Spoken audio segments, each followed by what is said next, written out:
All right, ladies and gentlemen, perhaps, welcome to Daily Power Parsha. It is great to see you all. Today is Friday, March 5th. Wow, Friday, March 5th, 2021. And we are studying the Torah portion of Tisa, also known as Tisa, depending on your pronunciation.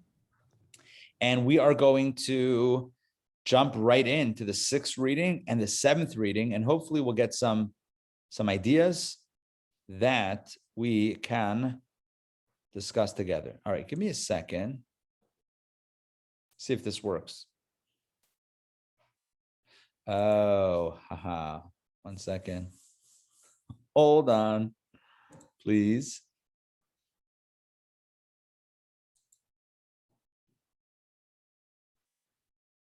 Second.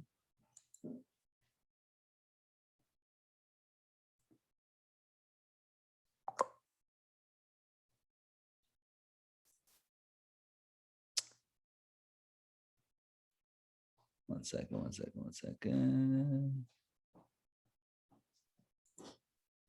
All right, let's see if this works now. Will it work? Who knows? Let's see if this works. Hold on. Yes, we got this now. You guys see the screen? Thumbs up? Yes. Let's do it. Some technical adjustments on this as we roll in. Today is the 6th day of the week. You do not want to subscribe to the email yet. 6th day of the week, and it is Friday, and we are up to chapter 34 of Exodus, verse number 10. This is after the sin of the golden calf. This is after Moses goes up the mountain 3 times in total, securing the forgiveness for the Jewish people, at least most of the Jewish people, and even coming down with a second set of tablets, which is always cool to have as a replacement for the first ones that were broken. And at this point, God says about the covenant, renewing the covenant. And God says, he said with a capital H is God, chapter 34, verse 10, behold, I will form a covenant.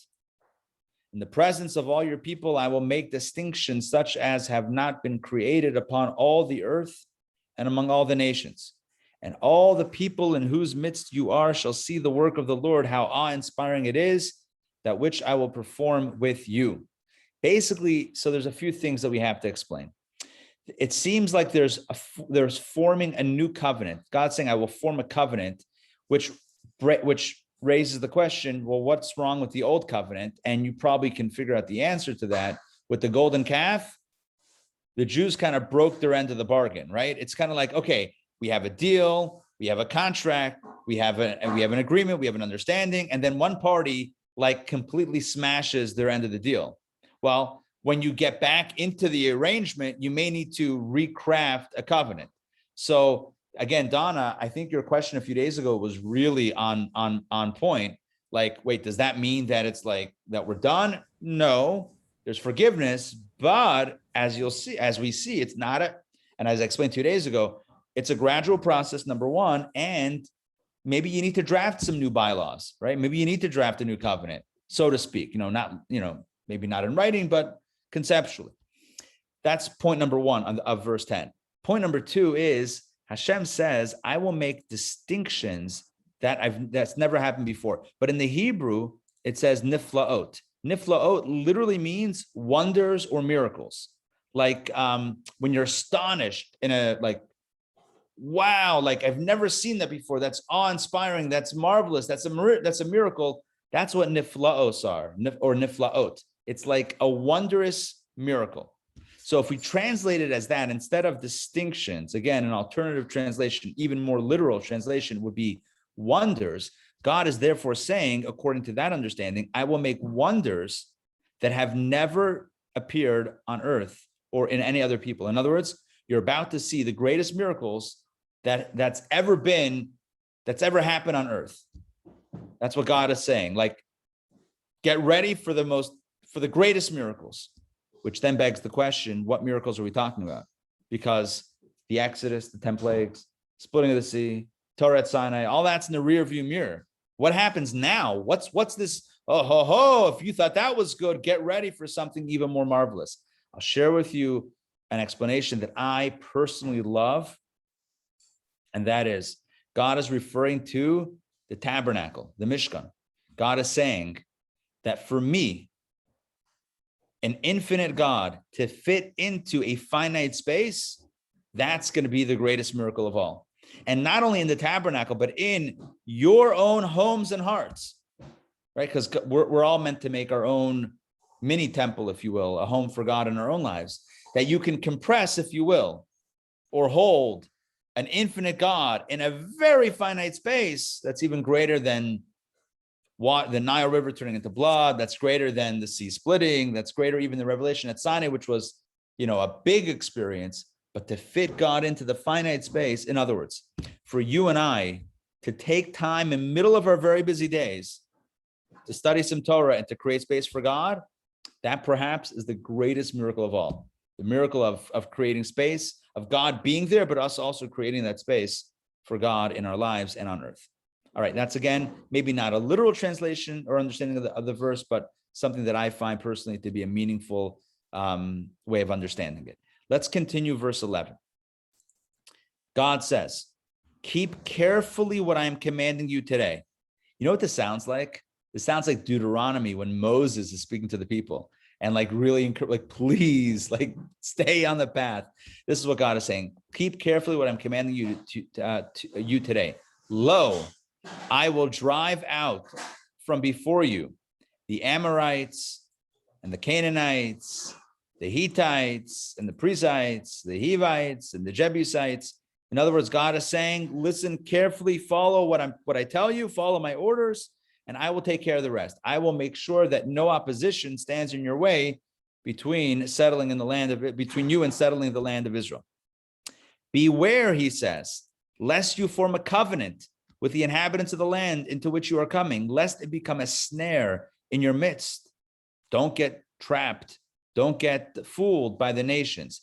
By the way, to just be very clear here, the Jews were absolutely supposed to create peace treaties with the people that were living in the land of Canaan, which would become the land of Israel, and not immediately go to war to drive them out. 100%.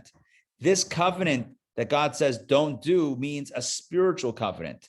Don't sell out monotheism and be like, okay, that's fine. We'll worship, you'll worship, you can keep your stuff here in the neighborhood. He says it's going to become a snare in your midst. It's going to become too challenging, and idolatry will become too seductive. But rather you shall demolish their altars, shatter their monuments, and cut down their sacred trees. So 3 things here. Altars are where offerings are brought. Monuments are monuments to idols and idolatry. And there was a sacred tree in the Hebrew, it's Asherah, which is the plural, but the singular is Asherah. There was a tree called Asherah that was worshipped as a god or as an idol, the Asherah tree. So this is the plural. I guess there were more than one.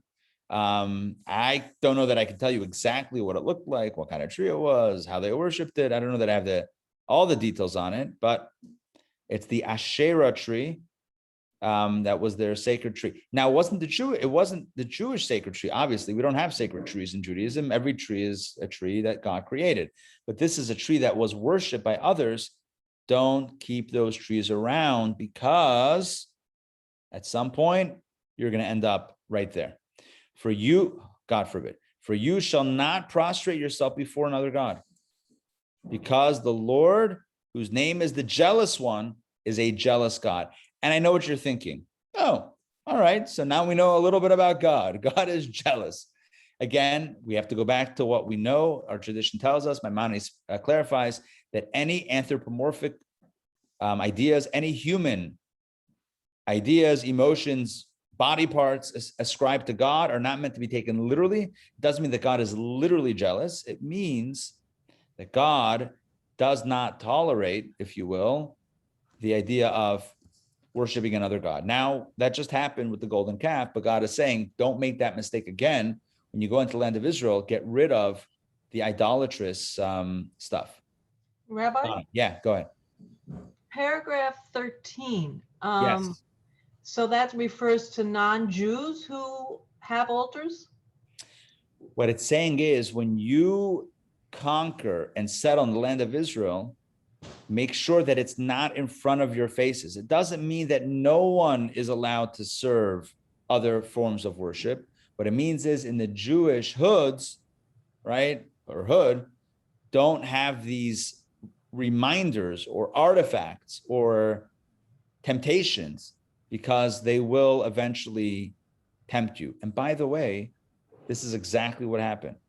The Jews went into Israel, and some nations they made peace treaties with some, but they lived side by side with other nations for years because they weren't able to fully, conquer or whatever. And people fell into idolatry. There was all this stuff going on. I mean, think of Samson, right? Samson and Delilah. She was a Philistine. Yeah, that was going on. So the point is that if you clear it, then it's done. If you don't, it's kind of like, I'm giving it like a super random example, but like, if somebody finds themselves being challenged in a certain area, so it might be wise to just get rid of all the remnants of that in the house, right? So like, okay, I'm finding myself, being drawn to this thing, and I don't think it's healthy. It's not good. It's not good for me. So you know what? Because if it's still hanging around, it's too much of a temptation. That's the point. So the idea is not that somebody else can't have it. Yeah, but not here, not in my space. So when you inhabit the land of Israel in your space, get rid of these things, these idolatrous things. Lest, and what's the danger? So it spells it out. Lest you form a covenant with the inhabitants of the land, and they go astray after their gods, and they offer sacrifice to their gods, and they invite you.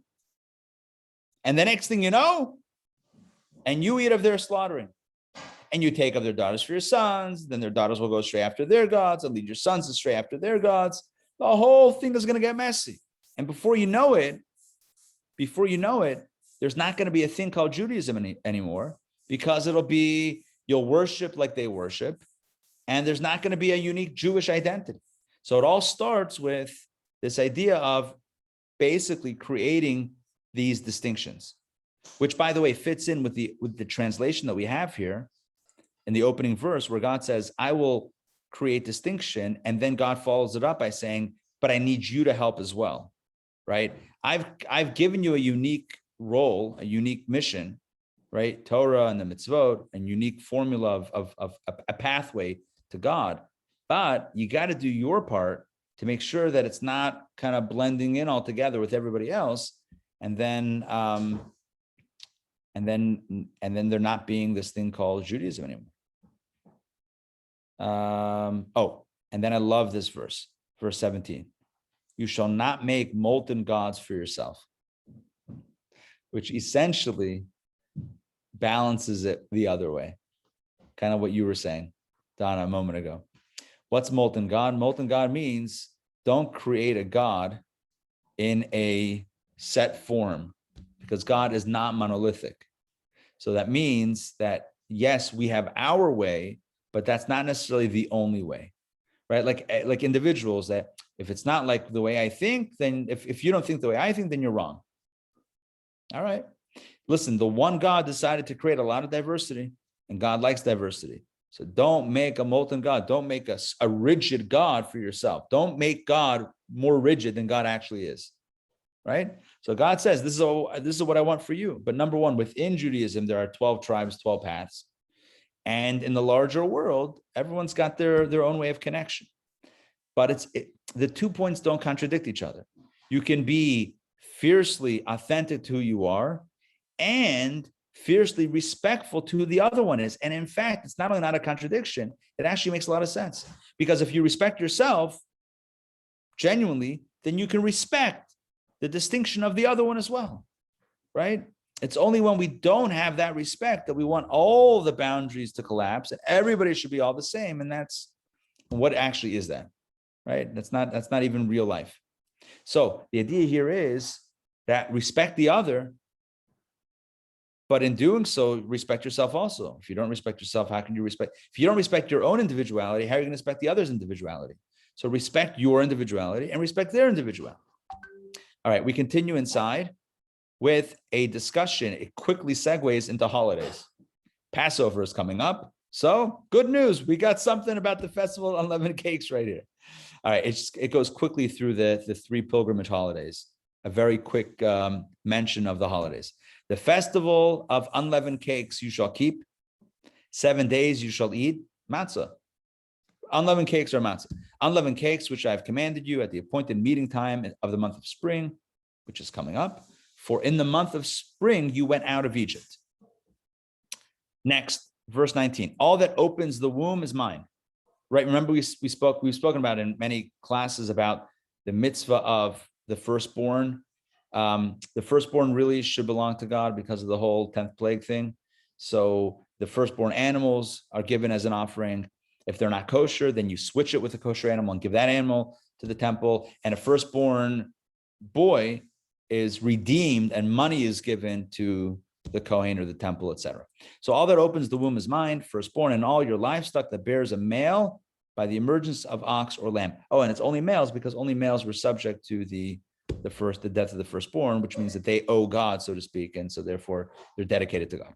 And a firstborn donkey, oh, I just mentioned this. It's a non-kosher animal, so you can't offer it as an offering in the temple. So what do? But you still have to give it to God, so you should switch it with a lamb.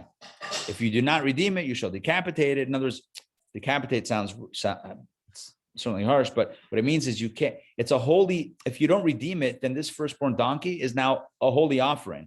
Now you can't offer it. You didn't offer it. You didn't switch it.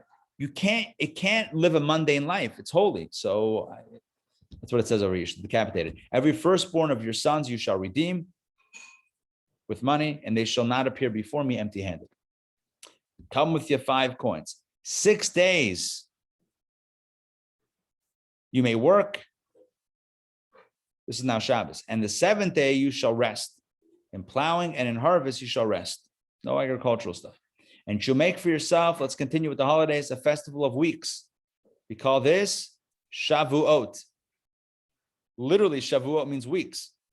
Chag Shavuot means the festival. Chag is a holiday, the festival of Shavuot weeks. Why is it called weeks? Because it's 7 weeks after Passover. It's the only Jewish holiday that does not have a set day on the calendar. Shavuot is always exactly 7 weeks after the first day of Passover. So you count 49 days, which is 7 weeks, and that night, the next day, is the holiday of Passover, festival of weeks. The first of the wheat harvest, that's when the wheat harvest is, and the festival of the ingathering at the turn of the year. Oh, I'm sorry. That's the third holiday. So you have so holiday 1 is Chag HaMatzot, Passover. Holiday number 2 is the festival of weeks, which is when the wheat harvest first is. And then the third is the festival of the ingathering. So harvest is when you start cutting the wheat, but you leave it in the field to dry out in the sun in the summer. But when Sukkot comes in the fall and the rainy season is about to begin, that's when you bring all the stuff in because you don't want your wheat soggy and moldy. That's not going to work. So that's when you bring in everything at the turn of the year, i.e. when the new year starts, i.e. shortly after Rosh Hashanah, i.e. Sukkot. So here we have the 3 holidays of Passover, Shavuot, and Sukkot. 3 times during the year shall all your males appear directly before the Master, the Lord, the God of Israel, i.e. that's when we make pilgrimage up to the temple. Now, women and children were also encouraged, but the obligation was on the males to go up, at least for a portion of the holiday, to the temple. When I drive out the nations from before you and I widen your border, no one will covet your land when you go up to appear before the Lord your God 3 times each year. In other words, if there's a fear, oh no, if I make pilgrimage, then my enemy is going to come in and take over all the farms. And when we come back, we're not going to have our houses anymore. God says, don't worry, I'll take care of it.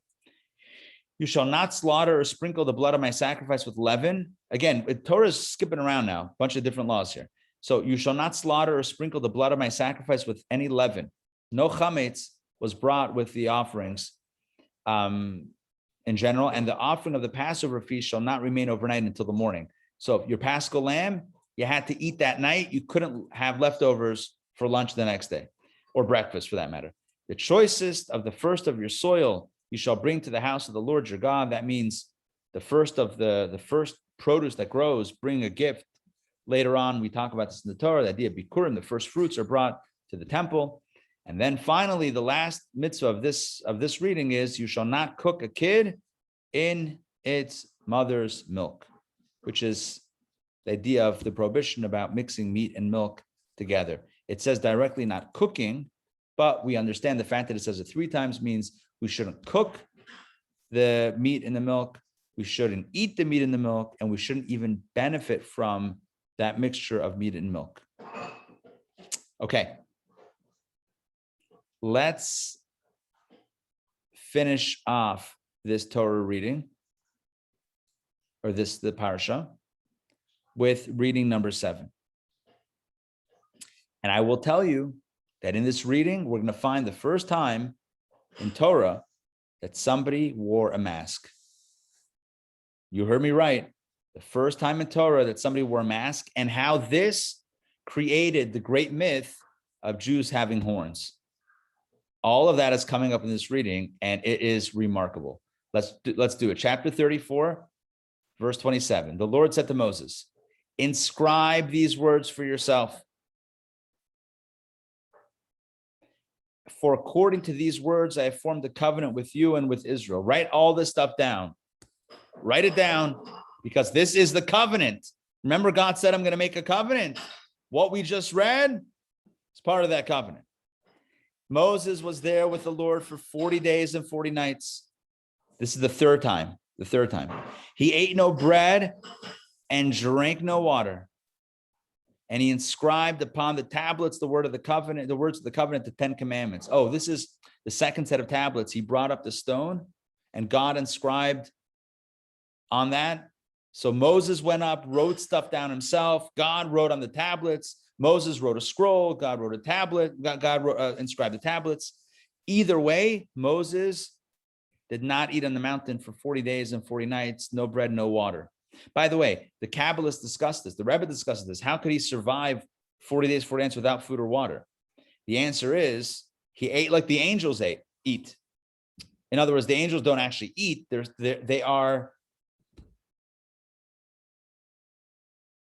sustained by spiritual nourishment, by pure energy. It's almost like for us to get energy, we have to have something physical that then needs to be converted to energy, and the waste leaves the body, and we're left with the energy. Whereas Moses was getting the pure energy without the waste, without the physical action. Does that make sense what I'm saying? The whole process of eating is very inefficient. It's like you eat a piece of bread to then get, that has to be converted by the body into energy, into life that then sustains you. That's really like this, but that's the only way we know. Imagine pure energy. It's almost like going from gas to electric cars. It's like gas. And by the way, I don't mean this like literally, but I mean theoretically, conceptually, right? It's like you're using this to then convert it into energy, just plug it in. Or anyway, we could give a bunch of different analogies, but I don't know if any of them are perfectly accurate. The point is that Moses was subsisted. That's the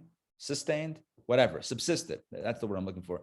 He subsisted on spirituality for those 40 days, 40 nights. That gave him direct infusion of energy. And it came to pass, listen to this, when Moses descended from Mount Sinai and the 2 tablets, right, the second set, after 120 days, the third time. So after all this, the 2 tablets of the testimony were in Moses' hand when he descended from the mountain. And Moses, listen to this. This is huge. Hey, Ray, good to see you. And Moses did not know that the skin of his face had become radiant while he had spoken with God. Listen to this. Moses' face became luminescent. It was shining. that Aaron, he didn't know this to the point that Aaron and all the children of Israel saw Moses, and behold, the skin of his face had become radiant, and they were afraid to come near him. Imagine his face is glowing like the sun. It's literally glowing. His face was glowing. Moses did not realize this. But Moses called to them, and Aaron and all the princes of the community returned to him, and Moses would speak to them. Afterwards, all the children of Israel would draw near, and he would command them everything that the Lord had spoken with him on Mount Sinai. Let me explain what's going on here. The Torah is describing the process of transmission. Moses comes down the mountain. His face is radiant. They can't even look at him. So what does he do? He repeats all of the Torah, all of the details that he was told by God on the mountain. Remember, this is something that we talked about many times in different classes. There's the written Torah and the oral Torah. The written Torah is what we have written, the script. The oral Torah is, part of it is what God told Moses on the mountain that Moses then told the people. But how did he tell the people? First, he called Aaron and the princes of the community. First, he called basically Aaron and the elders, and he taught them. And then he would teach it again to the children of Israel, to the people. And he would command them everything that the Lord had spoken with him on Mount Sinai. Look at that line. Everything that the Lord had spoken with him, oral Torah. God told Moses, Moses told the people. What was written down? Only the most basic notes, if you will. It's only the outline was written down. But all the details was done verbally. When Moses, here's the mask, when Moses had finished speaking with them, he placed a covering over his face. Why? Because his face was shining, it was luminescent from his experience on high speaking with God. So he put a mask on his face. I picture like a Freddy Krueger joking. He put a mask on his face, right? A little hockey mask. Put a mask on his face to cover the radiance that appeared on his face. So when he was transmitting Torah, no mask. When he was teaching Torah, he went unmasked. Because even though it was hard to look at, it's a pure transmission. But when he was, just going about his business, he put a covering over his face. When Moses would come before the Lord to speak with him, he would remove the covering until he left. Then he would leave and speak to the children of Israel what he would be commanded. So when Moses was doing his thing, living life, he wore a mask. When he would come to the Lord to speak with him in that inner building, right? The temple building, he would take off the mask. And then he would exit the building and tell the Jewish people what he was commanded by God, again, verbally, without the mask, still without the mask. Then the children of Israel would see Moses' face, that the skin had become radiant. And then after that, after he taught them Torah, Moses would replace the covering over his face until he would again come to speak with God. Does that make sense? The story, the narrative? Okay, so basically, and I don't know why, no one knows this. When I say nobody, I mean, some people do, but the vast majority of people that have even studied, Torah and whatever it is, this somehow gets lost. Maybe it's the end of a Torah portion after a very, very long Torah portion with the golden calf involved. So like it's glossed over, but literally, how long did this last for? All 40 years. This was it. From that time that Moses came down the mountain with the tablets, that third time, with the second set of tablets, his face was radiant, and that's how it was until he passed away. That he would wear a mask over his face because it was constantly shining until he would speak to God, mask came off. When he would teach Torah, the mask was off, and then the mask went back on. Now, what's the word in Torah, the Hebrew, for his face was shining? Here it is. Here it is. Karan arpanav. Karan, radiant. Karan in Hebrew has the same letters as Karen. Karen, Karan, Karen, same consonants. What does Karen mean? Horn. This is, according to our best historical guess, where Michelangelo, who created the famous sculpture of Moses with the horns, where he gets it from. It says, Kikaran arpanav, his face became with horns. If you read it wrong, if you read it right, it's radiant, but Karen, horns, although it could also be beams of light. I guess it's similar, right? Conceptually, right? I remember when they did the Twin Towers. Remember when they did the light in New York, when they after the towers, they had the beams of light that went up instead of the towers. So think of a ray of light. It could also be represented with beams. I don't think that's what Michelangelo was doing. I think he was literally misinterpreting it, and maybe it was a mistranslation or a false translation. But the whole stereotype of Jews having horns is where it comes from. Straight up a mistranslation and a sculpture that really, I don't know what to say. I mean, it's just not accurate, not true. Maybe so. The question is, did he mean that Moses had horns, or was he trying to depict rays of light? Rabbi? I don't think it's right. Yeah. That's so interesting. If you take Shakespeare and Michelangelo, two of the most revered artists in the whole entire world span, responsible for perpetuating these destructive myths. And I would say, as remarkable as that is, it actually makes a lot of sense, because how did these things go viral if not through those that had influence? Does that make sense? And did they mean it maliciously, or did they just have, or were they the victims, if you will, of misinformation? But their platform certainly broadened the scope and the perception of these fallacies. So it's important that we know this story about the mass. I think it's interesting about the mass in general. It's also interesting that this literally details the transmission of the oral law, what we would call tradition. In Hebrew, it's called halacha lemoshe misinai. These are laws that were told to Moses on the mountain that were not written down. Like, why are tefillin? I'm going to stop sharing because I think we read everything. So how do we know that tefillin are supposed to be black? How do we know that tefillin is supposed to be square boxes? Doesn't say that anywhere in Torah. How do we know? Because God told Moses, and Moses came down and told us. And it's never been a question.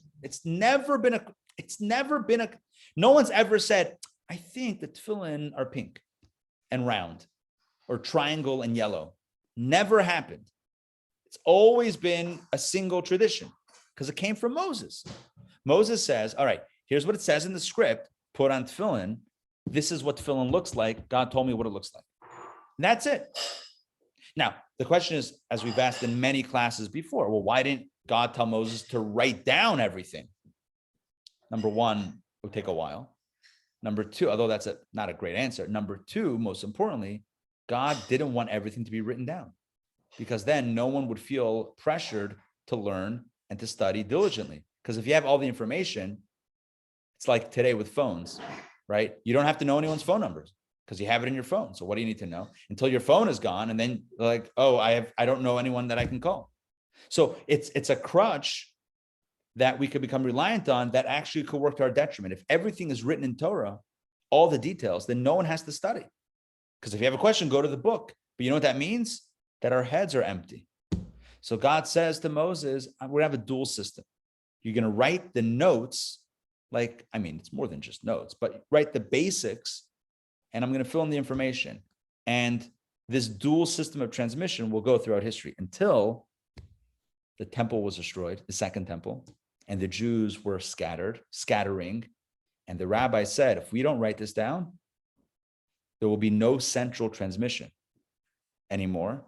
And Rabbi Yehuda Hanassi, the great Rabbi Yehuda, known as Rabbi Yehuda the Prince, he compiled all of the oral tradition and wrote it down. That's what we call the Mishnah. And then the Talmud elaborates on the Mishnah, and then it goes from there.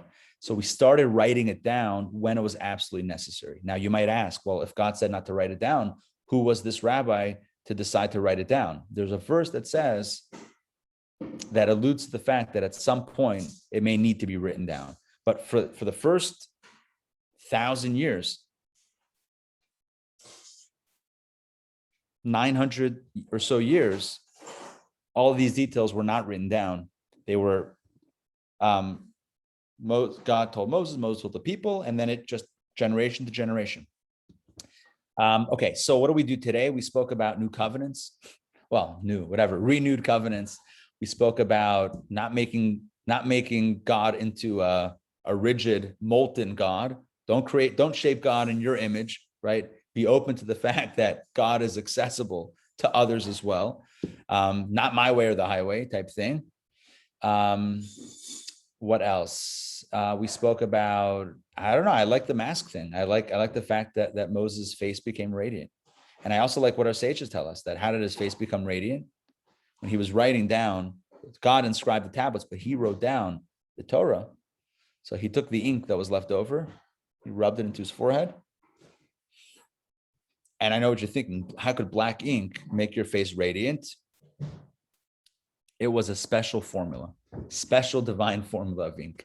Once again, we find this idea of artisanship and artistry in Torah. How Torah, there's stone making or stone hewing, cutting stone. There's engraving stone. There's ink. There's calligraphy. Such beautiful craftsmanship. And in addition to building the items in the Mishkan, which we'll start next week, is the actual building. Just Judaism is filled with very hands-on experiences. All right, that's it for today. So what's the inspiration to go into Shabbos? May all of our faces shine. May the only reason why we need to wear a mask be, please God, once everyone is healthy, right? Only to, I don't know, to block the light. I don't know. May all of our faces shine, and may we be radiant in our positivity and joy and chesed, our kindness and generosity of spirit. And of course, our spiritual knowledge as well should make our faces illuminated. Not only that it should be in our brains, but it should manifest even the way we look. All right. Thanks for joining. It's been a great journey this week. And I look forward to picking it up on Monday. All right. Shabbat shalom, everybody. Pleasure. Ray, good to see you. Glad you can make it. Sandrine and Donna, great to see you guys. We'll see you soon. Shabbat shalom. Thank you, Rabbi. Shabbat shalom. Pleasure.